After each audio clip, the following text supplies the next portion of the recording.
We know that this is the answer because we know that the base times the other side will be equal to this. The same here, but in inverse. Log of base of 8 to the power of b equals a. Here we know that 4 to the second power is 16. 16 times 4 is 64. So 4 to the third power is 64. 4 to the third power is 64. The same here, but this is a different case. We know that 7 to the third power is 343. So it will be 343 to the power of negative 3 to the power of 1/3. It will be 7. We know here the same. 6 to the power of negative 3, it's 1/216, because 6 times 6 times 6 equals 216. So it will be smaller. We will have a smaller answer. I don't know how to do this one. Okay, for number 4. Because of the quotient property, we know that log of x minus log of y over 6, it will be equal to this. Because of the power property, and because of the product property, we first take this to here. So it will be 2 log of a times log of base of 10 times. It will be 2 times log of a times b, right? So that log of a times b, because they have the same formula, same base, we will have log of a plus log of b, and everything times 2 because of the power property. Here, we do the same as here, but inverse, which we will use the quotient property in this one. Easy, right? Same base, which is base of e. Here we use the power property. So we take the 4, and it will be 4 to the power of y to the power of 4, and we put it to a fraction. So it will be ln base of e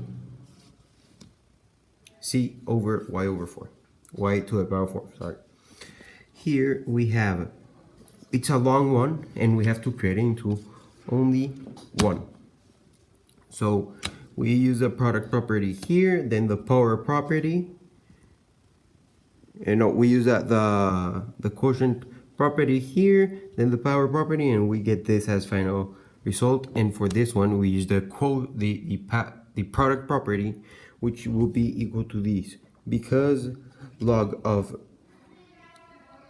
this will be 25, because 5 to the power of 2, because of the power property, it will be 25 times 3, it will be 375.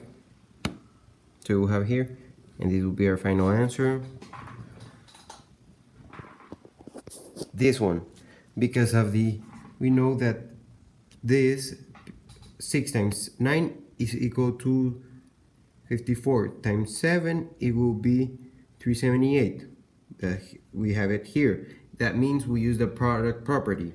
So it will be equivalent to this. And because we have the values right here for each logarithmic here, we know that a plus b plus c is equal to this. This one we use the quotient property to get this one. I didn't know how to do this too. And for this one, we know we multiplied everything by log of 10. And no, by log of, we multiplied everything by log of 10. We know that log of 10 to 1 is equal to 0. And then we made the work, we solve for x, and we get x equals -3/2. Here, we did the same. And we had a result that it will be n equals to 48.65. Here we have graphing. Before graphing, I find the the x-intercept, and we know that there will be no y-intercept because the asymptote is here in x equals to 1. So I solved it.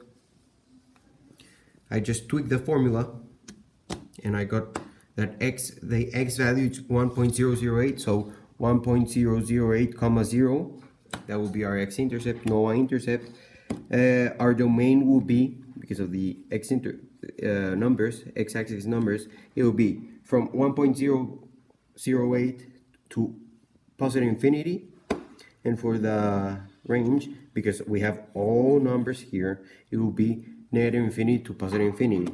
We have the domain here because every number bigger than 1.008 to positive infinity, all real numbers are going to be included in the graph, and all real numbers from the y will be included in the graph.